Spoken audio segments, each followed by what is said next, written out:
Hey, what's up? I know it's been a while since my little Venom rant. That was the last time I came on. Um, yeah, and I stopped doing this for every movie because I felt like I didn't always have something to say, and I always didn't have like a ton of thoughts about it, or I let those thoughts out and then didn't really want to discuss them again on here. Um, but yeah, so that's why I kind of stopped doing it for everything. But we were talking about how we want to sort of get back into the podcast stuff and like doing it a little differently, sort of streamlining it. We're still discussing that. But I also thought what would be cool would be to do a solo thing that's like my reviews on the podcast. Uh, but I'll only do it if I have like real thoughts, or maybe do like multiple movies at a time, just so that to have like a longer runtime and sort of to let my thoughts out on multiple things. So it's a little bit more, you know, raw, I guess, as Garth Brooks would say. um, yeah. So I also decided to sort of record it this way instead of doing all the fancy stuff, because I want to take it a little bit easier. I do think if you watch the YouTube video, it will be more you know entertaining than just listening to this on the podcast, because I'm going to do visuals and stuff. But yeah, without further ado, let's get into it. I have gotten a lot of requests to do Bollywood movies. I don't often have any thoughts about them, which is why I've never done a review. I was thinking about doing one for Dangal last year, but that just never ended up happening. But this year, we've got Sanju, which I saw this weekend, and I just had a lot of thoughts about it, and I was like, no one else has seen it that I know, because it literally just came out this weekend, even in India, and so this is like the fastest I've ever seen one, and yeah, so I didn't really have a lot of people to talk to about it, so I thought, let's start this series with talking about this and see how that goes. So yeah, let's jump into it. So Sanju is a biopic about the actor Sanjay Dutt, directed by Rajkumar Hirani, great director. It stars Ranbir Kapoor as the title character. And what I want to start this with is I actually am a huge fan of Rajkumar Hirani. So much so that I actually have these on Blu-ray, everything except for the first one the first one of the Munna Bhai series, because they don't have a Blu-ray for it. So, if you guys are watching this, the one guy in America who wants Blu-ray of the first one. And I also have this on Blu-ray, because I am a fan of Ranbir Kapoor. So this was a exciting thing for me. And here's what I'm going to do. I'm going to talk about the good stuff, and then I'm going to talk about the bad stuff. So let's get the good stuff out of the way. This movie is entertaining. I recommend it. By the way, there's going to be spoilers, because I don't feel like talking about it without spoilers. But yeah, so I recommend the movie. It's super entertaining. It's super fun. I would give it 3 out of 5 stars. And you'll see why in a second. First of all, I would like to just say that Ranbir Kapoor's performance is top notch. Unbelievable. You almost forget it's even him. You just think it's Sanjay Dutt, being himself. And yeah, I just cannot sing enough praises for him. I would say he deserves awards if those awards were ever really legit. Paresh Raval plays his father, who, by the way, I just fell in love with. The only exposure I have to Sanjay Dutt's dad is my dad pointing to the TV screen whenever he's on and going, "Who is that?" And I'm like, "Is that Sanjay Dutt's dad?" That's pretty much the extent to my exposure to him. And he's in the first Munna Bhai movie. That's it. But after watching this movie, that guy's great, and I love him. And rest in peace, bro. You're awesome. Clearly, he was a great father and a good person, And I know that in India, he's so beloved. But yeah, so that was great. I thought Anushka Sharma, as per usual, did a great job. She plays this reporter, which I will go into. So yeah, basically the plot is that he's like struggling with drugs. That's like the first act. Then the second act is like him struggling with the whole like terrorist thing. He like gets caught with these guns which are illegal and gets branded a terrorist, and then there's speculation that he might have been involved with these bombings, which I guess he ended up being exonerated from those accusations. But then like the third act is him like kind of in jail now, like after his sentence was passed. Anyway, so it's a pretty long movie. Let me see if I have the exact link pulled up. The internet is just being so finicky. I think it's close to 3 hours. But anyway, so man, where do I like begin with this? Oh, also, oh my god, I can't believe I forgot to say this. The guy who plays his friend, don't know his name. I'm sorry, but he was also really charismatic and lovable. Yeah, and so like in a weird way, I feel like if this wasn't like a biopic made by like Sanjay Dutt's buddy, I might think it had more merit. Like, yeah, it's funny and it's genuine in a lot of moments, and it really captures like real life and reality in a lot of moments. Because Hirani's a good director, but a lot of times it just feels like a Sanjay Dutt like propaganda piece. It feels like this dude is just trying to fix something that like maybe doesn't need to be fixed. And what's crazy is I think the story is interesting. It really is. It's just it falls to like it feels dishonest sometimes, and it seems over dramatized and such. Like there's a bit towards the beginning where he's just like doing all kinds of drugs like cocaine, and he's like addicted to cocaine, and I didn't know that was a thing, and that was an interesting part of it. And man, Ranbir Kapoor's performance during those scenes is just brilliant, and you see like this like real person who's really struggling, and he's also like addicted to alcohol. But then like it seems like they just put so much emphasis on the fact that what he's doing is bad. You don't really see it like from his perspective, which is way more interesting. For example, take a movie like Wolf of Wall Street. If you haven't seen that, I recommend it. It's about an abysmal person who did horrible things and horrible drugs and everything. He was a piece of shit. But it shows everything from his perspective, in the sense that like for him, all that stuff was normal. And then at the end of the movie, you see how he sort of just paved his way through doing whatever he wanted, destroying lives along the way, and how that was, what was bad. But in here, everything is like so on the nose. Like it just doesn't feel real a lot of the times. And that's like what I'm saying, I guess, is that for a biopic, sometimes it doesn't feel real at all. Okay, so that's like a concern that starts out. It sort of builds up because the underlying plot that leads to all these flashbacks is about Sanjay Dutt trying to find a biographer who will write a book for him about his life. Okay, now that didn't happen. They made up a biographer, and they made up her interest in him. So that seems weird to me. And maybe like the biographer is supposed to be representative of the writers of the movie. But in that case, just go full meta maybe and just do it like that's what it is. Like take it, for example, Life of Pi. That's a good example where this is done correctly. Where, first of all, that's a fully fictional story. But the book you're reading is about a guy writing the book you're reading. And in that sense, it feels more real. So in a weird way, the Life of Pi movie and the book, I would say, both feel more real than this, even though this is the true story. Anyway, just a little nitpick there, maybe. But, okay, so as this goes on, she starts out interviewing him, and he tells her about the drugs and, like, this failed marriage, like, that he was trying to marry this girl and stuff like that, And then she's like, okay, yeah, I'm all down for writing your book.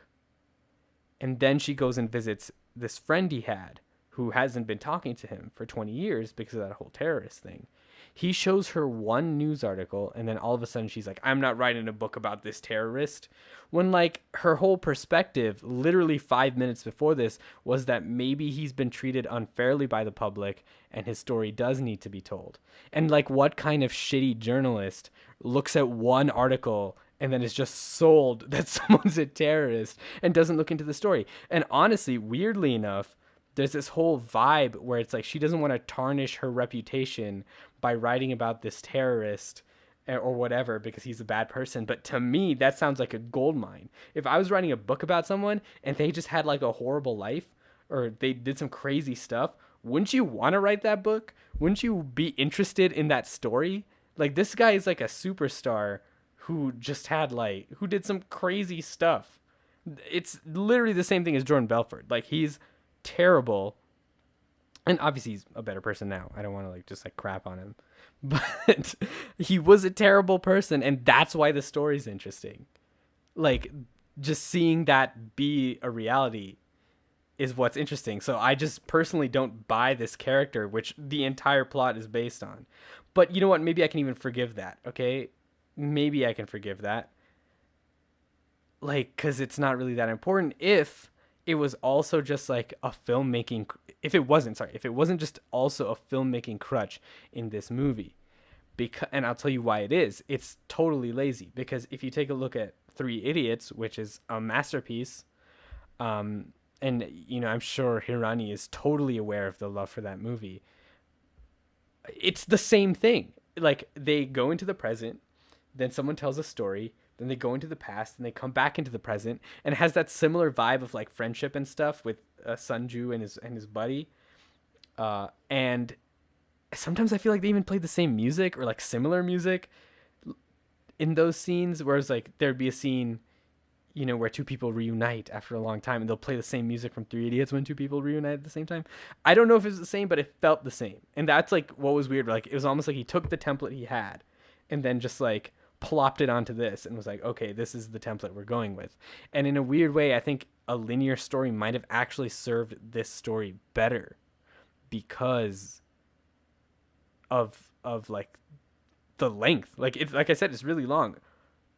If you're not flopping back and forth, you know, with his biographer, then you wouldn't have such a long movie that is unnecessarily long. Even though, like I said, it is entertaining, but there are times where it feels like it's a little long. And the other bit to that is in Life of Pi, when they again, to make that comparison, when they flip back, it's literally just like them talking in the house or outside at a park or something. Like, they don't flip back, see what the biographer was doing for a day, and then come back to it.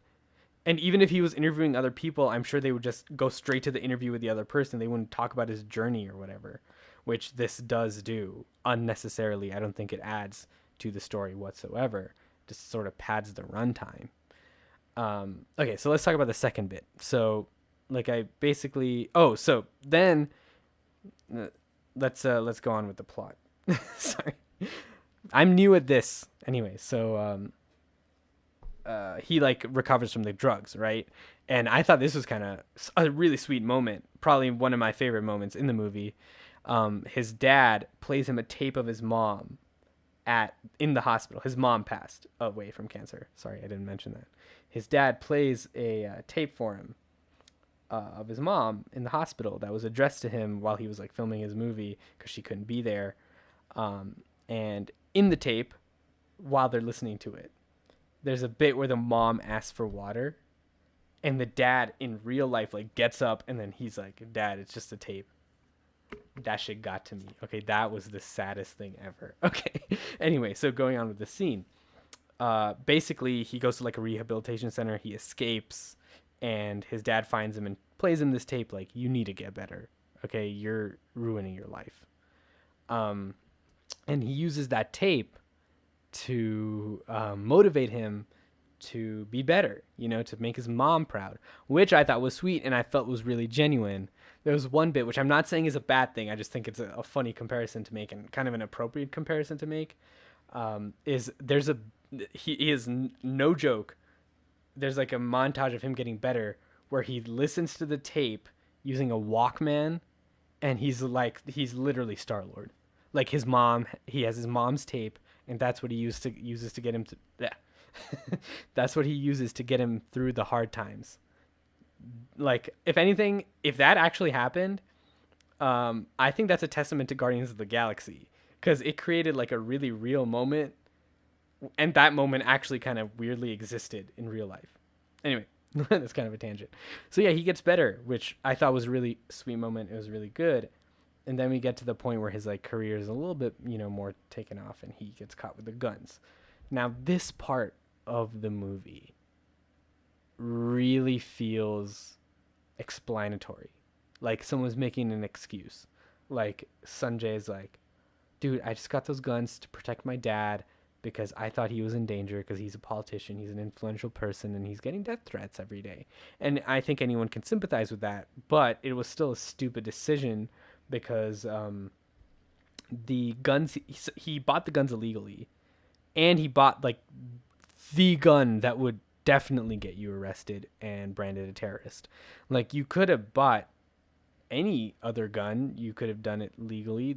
I'm not sure what the system is in India, but it's still a stupid thing to do. And it all honestly feels like the movie sort of treads on that it was stupid, but it never like explicitly goes like, this was so unbelievably dumb that in a weird way that like he deserved to go to jail. Like he committed the crime. He did it. And he sort of owns up to that part where he's like, oh, if you're going to put me in jail for this crime, but I'm not a terrorist. But it never really, like, it's just like, yeah, he committed this crime. Oh, just to protect his dad, bro. It's okay. It's fine. It's okay. No, it's just like the weirdest thing. And then there's a bit which they totally omit where he did say on record that he had other guns. So then why did he buy this gun if he already had guns? He was like, it's for hunting. And he did retract that statement. So like maybe that was the lie, but it seems like really shady. And then they keep like throwing dirt at the press, which I will get into later. Which makes me also not believe a lot of stuff that happened. There's a bit which was very Wolf of Wall Street like, where his dad, so he's like involved with all these underworld people, which happens to people in India, I guess. It happens to actors. And I guess it happens here too. I mean, yeah. So, like he's involved with all these like gangsters and stuff, and his dad's like, dude, if you're gonna keep being involved with these people, you're gonna, like, the press is gonna think you're a terrorist or you're a criminal or something. It's just bad for your image. And he's like, yeah, I know, but I'm afraid of them, and what do I do? And his dad tells this really sweet story about how how the gangsters during his time, which I really hope this is true because it's a really sweet story in a way, where he, so Sanju, that's mom, is a Muslim actress. She's really famous, beloved, Mother India. Anyway, so when he was like falling in love with her, there was like a gangster, like a Muslim gangster who was like, she's the pride of the Muslim community. We just need, only a Muslim can marry her. If anyone else does, we'll kill him. And the dad's like, he's like, I love her and I'm not Muslim. So he goes to the gangster and he's like, she's like the love of my life. I want to marry her. Whatever. He wins this gangster over. And so they get married, obviously, and he says like, yeah, the gangster sent the biggest, wedding gift and stuff. So he's like, yeah, if they're just acting tough. If you stand up to them, they won't mess with you. And so he's like, okay, I'm gonna go stand up to them. And this scene, I am 100% sure is fake, because from what I understand, someone else intervened to get the gangsters off his back, but he like straight up just is like, I don't want to ruin my dad's reputation, so if you're going to kill me for not hanging out with you, then just kill me, because then that way, at least my dad will be proud of me. And they're like, shit. I respect that, bro. It's a guy who loves his dad. You can't hate on that. And so they leave him alone. And yeah, no, I was 100% sure. I have no doubt that that happened. Like, that did not happen. I don't know why they didn't just do the bit where, like, I guess for emotional purposes, but it does seem kind of excessive.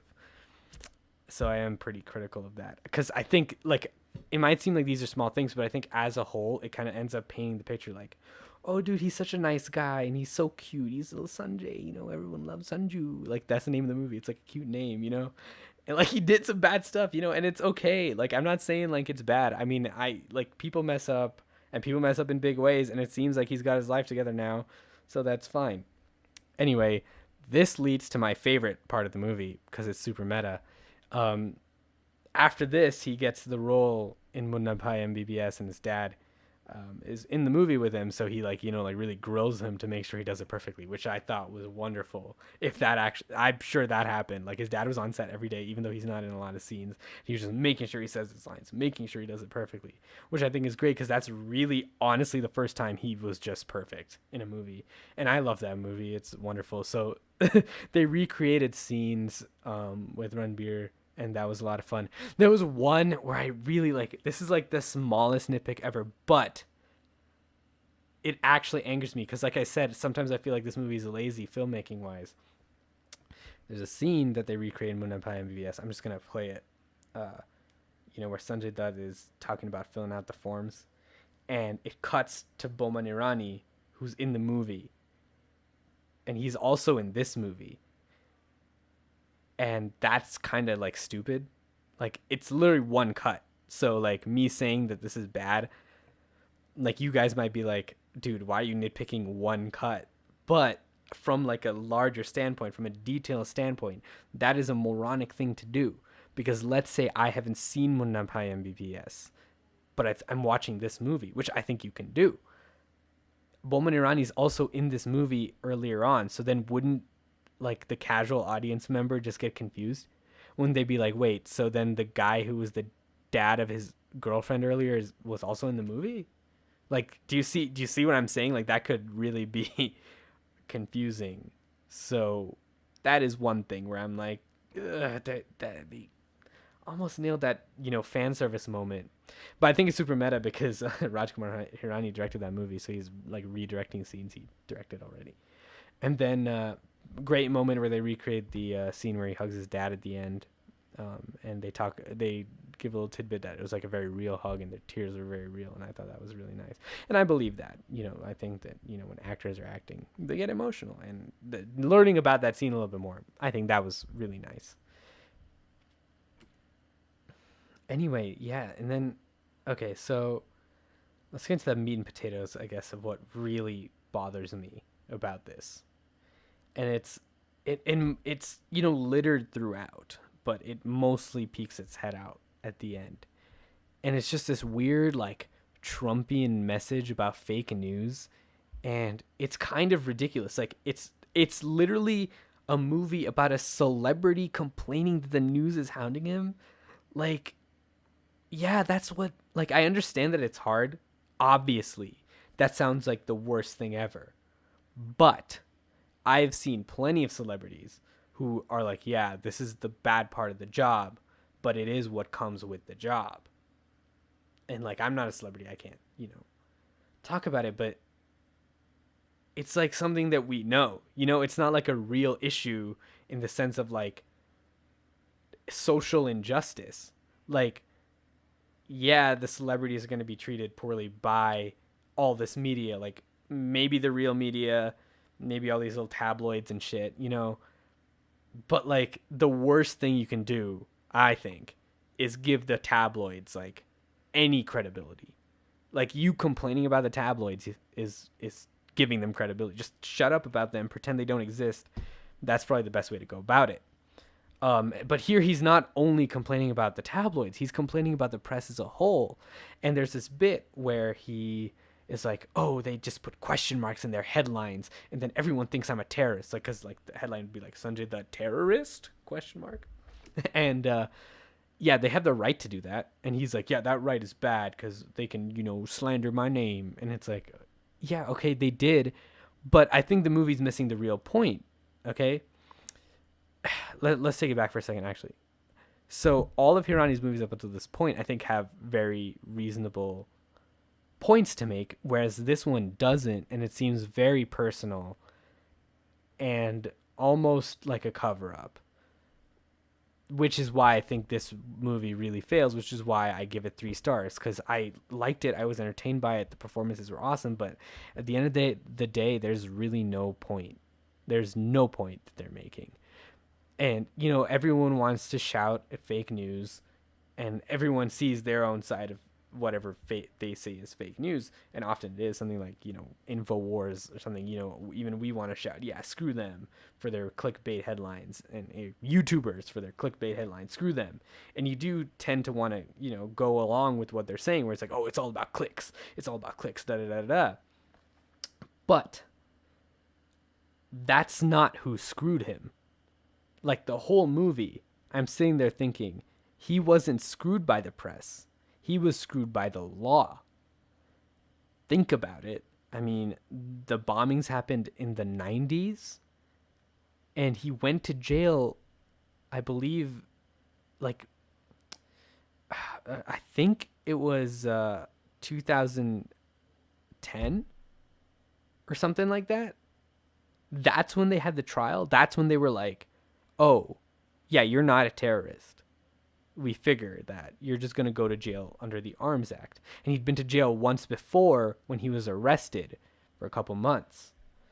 And honestly, it seemed terrible. I mean, I really felt for the guy in the scenes where he was in jail the first time. Some really disgusting stuff happened to him.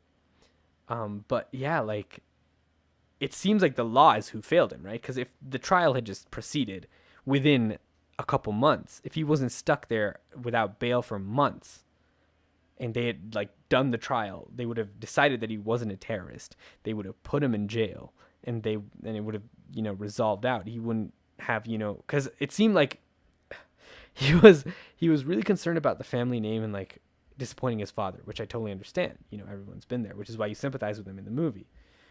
But it wasn't like the press that did that. Yeah, the press kind of screwed it up, like screwed him over in the sense that everyone was talking about him that way. But like he could have, like if the law had moved properly, that probably wouldn't have happened as much, But it seems like they wouldn't want to make that point because that point was already well articulated by another movie, Jolly LLB. If you haven't seen that, check it out.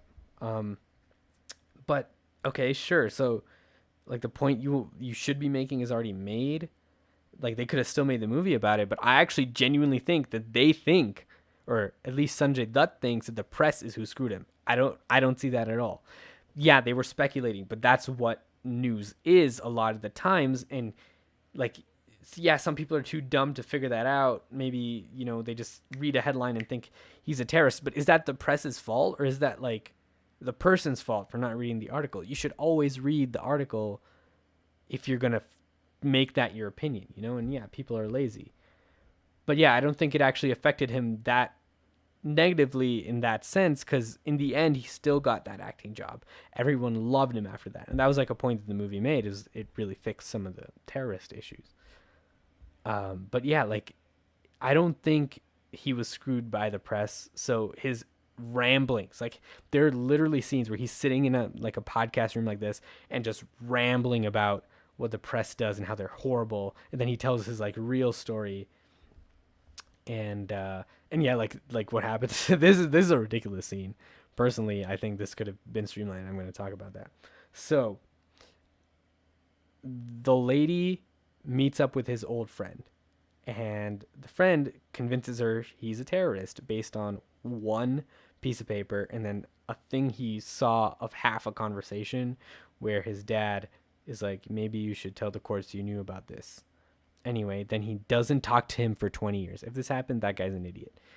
Anyway, so then he's like, okay, she wants to meet with him because she listens to this little podcast radio show he's doing in jail where he briefly mentions that his dad was proud of him because of this moment, which the friend described very differently.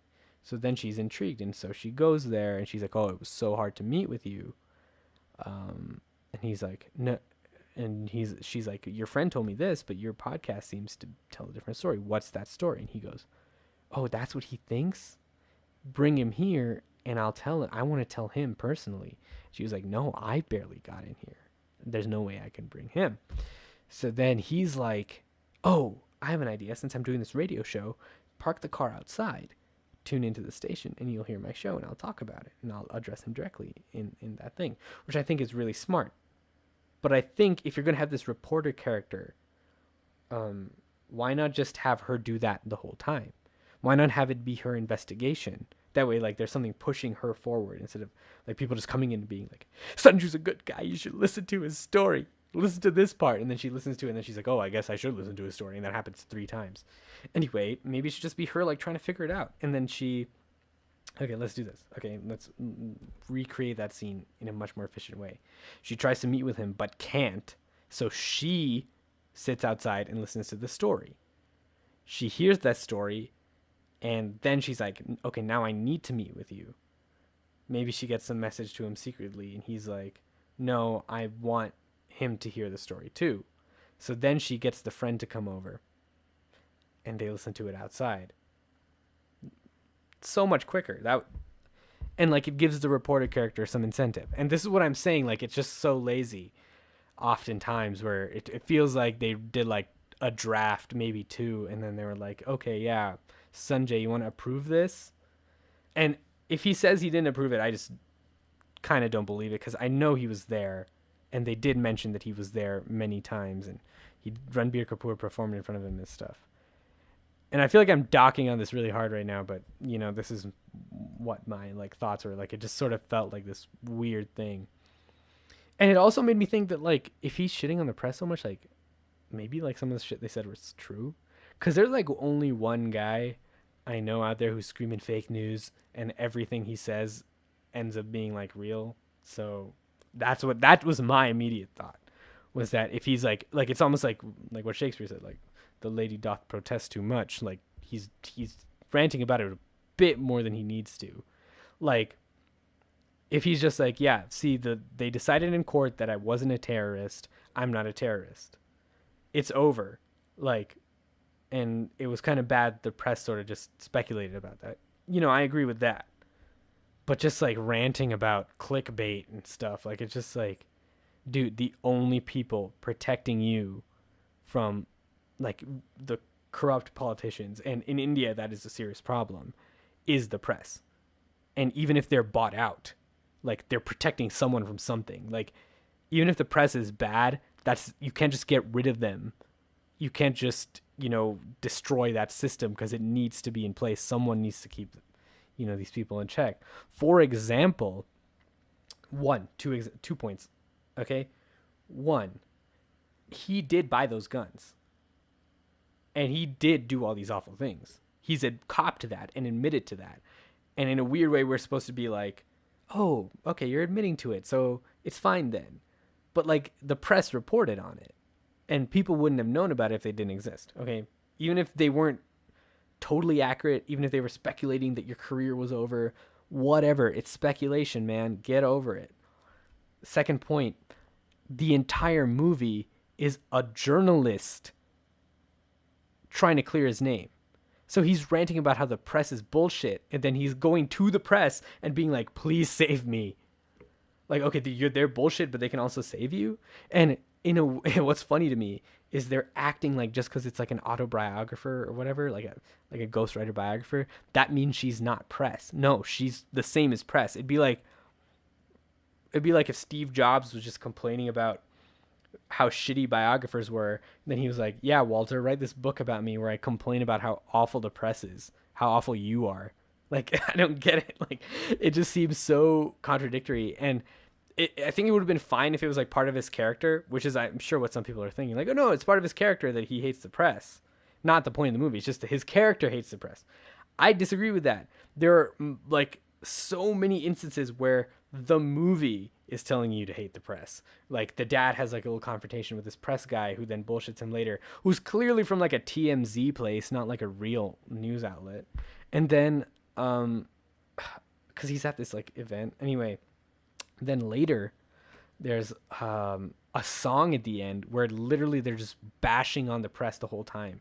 And there's some, they say things that, like, Donald Trump has said about the press. It goes, like, that far. Like, there's a bit where they're like, oh, they just say they got sources and stuff. Why not say who the sources are? There's a Trump tweet for that. You can look it up. Um, they don't say who the sources are because they got to protect their sources. If the sources, if they just said the name of the source, you would probably put a hit on them with your mafia friends. Let's be honest. He had a history of beating people up. Like, he's always doing that. He does it in the movie. Like, as a joke sometimes. There's, like, jokes. They play up jokes where he beats people up. And they're funny, honestly. Yeah, I laughed. But, like, if you're really trying to portray this guy, I'm sure if I knew some shit about him, I wouldn't want him to know that I told the press about it. So it makes perfect sense that when they're talking about him, they say sources, you know, and it's like this weird thing where he's just like ranting about how they're not getting his perspective and stuff. And I didn't really look into this, and I will. It's just like, did he do interviews about it? Because that would have been a good solution. Like, it seems like there's solutions to all his problems, and instead of seeking those solutions out, he's blaming the press, which seems like something his character would do. But the movie doesn't play it up as a character thing. It plays it up as the point of the movie. It would be like if the point of Wolf of Wall Street was like what Jordan Belfort's character thought the world was. Like, that would be horrible. Like if Wolf of Wall Street was actually just telling you, yeah, be a stockbroker and screw people over. And if you screw up your life, it's actually your wife's fault for hating you, and the government. Why is the FBI going after this guy? Like, just let him be. Let him have his yacht and shit. Like, what's wrong with the government? That's like, if that was the point of Wolf of Wall Street, that's what this movie truly does. So in a weird way, like, I was going in expecting like this master filmmaker to show me insight into this person who he knew and who he was going to look at objectively, which I do not think he does. I think, basically, to sum it up, the movie shows the side of Sanjay Dutt that Sanjay Dutt doesn't care if you know about, and hides all the things he doesn't want you to know about, even if you know about them already. They don't mention his two of his wives at all. They're not even in it. His sisters are barely in it. And, you know, maybe they requested to not be in it, in which case I would understand. But it does come off as like, oh, so you're fine with showing the stuff that he's okay with showing, and that's supposed to make me believe you when he's saying that, like, some things weren't his fault. You see what I'm saying? Like, he's using his honesty to say, oh, I'm being honest in these instances, so that means I'm being honest the whole time, which I don't think is true. I think it fails in that regard. So, am I disappointed? Yeah, I'm thoroughly disappointed, I would say. I expected more. Will I watch the movie again? Yes. Will I try to grab the Blu-ray as soon as I can? Yes. Because it was entertaining and it was really funny. But do I see this as gospel about his life? No. Did I learn some cool things? Yeah. The main thing I took away was that his dad was an awesome dude, and I think that's something great to take away from it. But then, you know, like, am I still a fan? Yeah. Like, if they do another Munnapai, let's pretend they do that, I'll watch it. Like, I never really hated this guy. I always felt like there was some kind of fishy stuff going on with the way he was portrayed, and I think that just sort of was justified. But I think there's another set of the fan base where they're like, he's an angel and he was just so wronged by everyone and he just doesn't deserve this. And those people are going to feel so validated. That's the problem with the movie. I think the problem with the movie is that it doesn't go to the fan base that, you know, worships him and go, maybe you guys need to take a step back and not worship him so much. Because he's in the movie, you know, at the end, there's a song with him and Ranbir Kapoor. They're both in that song. Speaking of that song, I do want to mention one thing. There is only one instance where Ranbir Kapoor turns into Ranbir Kapoor and stops being Sanjay Dutt. And that's whenever he dances. Because he's so much better at dancing that as soon as he starts dancing, you're like, nah, that's not Sanjay Dutt. That's not him. and I genuinely felt that. And I think that that's just really a funny little bit. But yeah, so I've been rambling for a while. The camera actually died. That's how long I've been going on. But yeah, if you like this, please let me know, because I want to know if this is like what people want. And, you know, I'm probably still going to keep doing this, but yeah, I'd like to get feedback, you know, what to change and stuff, because I feel like that's the hardest part of like doing this every time we try to start it up, try to do something new, is that we need that feedback. Otherwise we just keep making the same mistakes and stuff. But yeah, thank you for watching, listening, whatever you're doing. I really appreciate it. I really, really honestly do. You're just sitting here listening to me ramble, and that means a lot. But yeah, I will see you next time on the next podcast, probably. We are working on some videos which we will talk about in there, and we're doing some interesting stuff. So yeah, stay tuned for that. If you haven't already, hit subscribe on YouTube, follow us on iTunes on the podcast there to get updates. Hit that notification button, and share this with your friends if you like it, if you think anything I said was of value. But yeah, so I will see you next time. I am out.